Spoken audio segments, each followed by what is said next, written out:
আসসালামু আলাইকুম। আজকের ভিডিওতে দেখাবো কিভাবে নতুন নিয়মে ফেসবুক পেজের নাম চেঞ্জ করবেন। এটি করার জন্য প্রথমে আপনার ফেসবুক প্রোফাইলে আসতে হবে, এরপর পেজ ওপেন করতে হবে। তো আমি আমার পেজে আছি এখন। হ্যাঁ, পেজ থেকে প্রোফাইল আইকনে ক্লিক করব, এখান থেকে সেটিং অ্যান্ড প্রাইভেসি এই অপশনে ক্লিক করব। এবার এখান থেকে সেটিং এখানে ক্লিক করব। আমি ল্যাপটপ দিয়ে দেখাচ্ছি, আপনারা চাইলে ফোন দিয়ে সেম ওয়েতে করতে পারেন।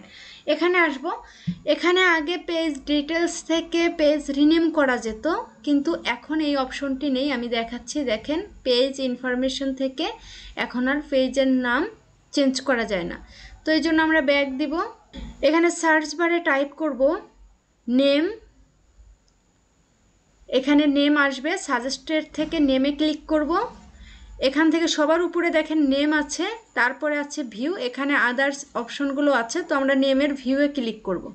এখান থেকে দেখেন নেমের এই পাশে এডিটে ক্লিক করব। এখান থেকে নাম আপনি যেটা দিতে চান সেই নাম দিবেন, দেওয়ার পর রিভিউ চেঞ্জ এই বাটনে ক্লিক করবেন।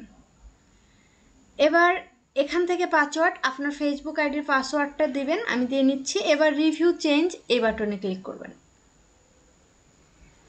ওকে, খুব ইজিলি আমাদের পেজের রিনেমটা চেঞ্জ হয়েছে। এবার এখান থেকে খুব সহজেই আপনি পেজের ইউআরএল বা পেজের ইউজার নেম এটি চেঞ্জ করতে পারবেন। তো আমি এখান থেকে ক্লিক করে পেজের ইউজার নেমটিও চেঞ্জ করে নিলাম। এবার আমরা ফেসবুক আইকন এখানে ক্লিক করব, ক্লিক করে দেখব যে আদৌ আমাদের ফেসবুক পেজের নামটা চেঞ্জ হয়েছে কিনা।